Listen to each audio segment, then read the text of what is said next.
សួស្តីអ្នកទាំងអស់គ្នា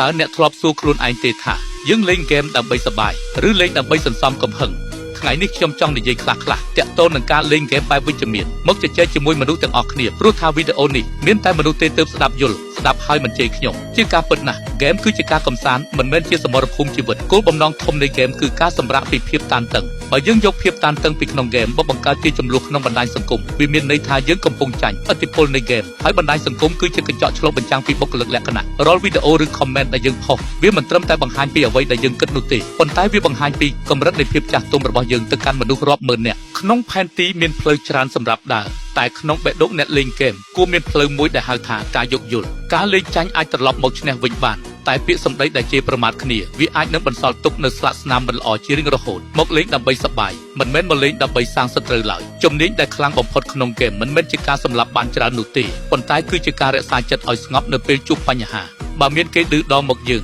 ការឆ្លើយតបដ៏ល្អបំផុតគឺភាពស្ងប់ស្ងាត់និងការអភិវឌ្ឍសមត្ថភាពខ្លួនឯងកុំឲ្យហ្គេមត្រួតត្រាលើអារម្មណ៍យើងអីយើងត្រូវដឹងថាលេងឲ្យគេគោរពប្រសើរជាងលេងឲ្យគេខ្លាច skill ខ្លាំងត្រូវដើរទន្ទឹមនឹងចរិតល្អកុំយកកំហឹងក្នុងហ្គេមមកបំបែកបំបាក់មិត្តភាពក្នុងបណ្ដាញសង្គមអ្នកដែលខ្លាំងពិតប្រាកដគឺអ្នកដែលចេះគ្រប់គ្រងអារម្មណ៍ខ្លួនឯងបានល្អបំផុតអ្នកលេងហ្គេមនៅជាអ្នកបង្កើតមាតិកានៅលើ TikTok គួរចងចាំថាសន្តិភាពនៅក្នុងហ្គេមចាប់ផ្ដើមពីមាត់របស់យើងការផុសវីដេអូឆ្លើយឆ្លងជេរគ្នាវាមិនបានធ្វើឲ្យយើងខ្លាចជាអ្នកឈ្នះពិតប្រាកដនោះទេតែវាគ្រាន់តែជាការបង្កើតរង្វង់នៃភាពអវិជ្ជមានតែប៉ុណ្ណោះសាកល្បងបដូរមកជាការចែករំលែកបច្ចេកទេសលេងឬវីដេអូកំ pl ែងៗវិញនោះអ្នកនឹងទទួលបានការគាំទ្រដោយក្តីស្រឡាញ់ពិតប្រាកដបើជាបើលេងប៉ះគ្នាអន់ចូលឲ្យតែគេវាយនោះខ្ញុំក៏